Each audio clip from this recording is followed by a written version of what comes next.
الجواب: كل شيء يجري منذ خلق الله القلم إلى يوم القيامة فإنه مكتوب في اللوح المحفوظ، لأن الله سبحانه وتعالى أول ما خلق القلم قال له: اكتب. قال: ربي وماذا أكتب؟ قال: اكتب ما هو كائن. فجرى في تلك الساعة بما هو كائن إلى يوم القيامة.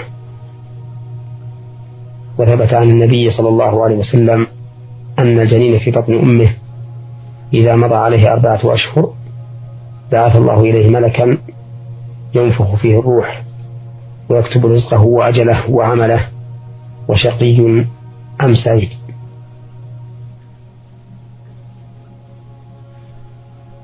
والرزق أيضا مكتوب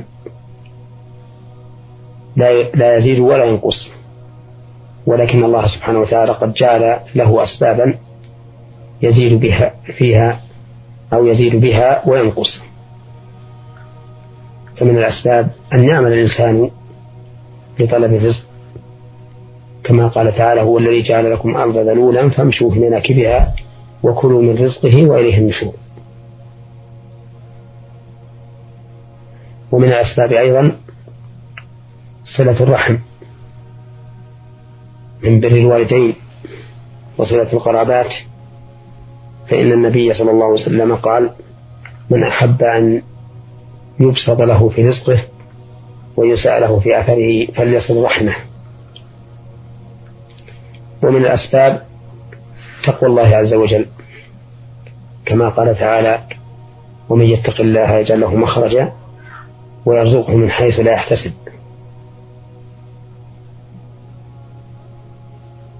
ولا تقل إن الرزق مكتوب ومحدود ولن أفعل الأسباب التي توصل إليه، فإن هذا من العجز. والكياسة والحزم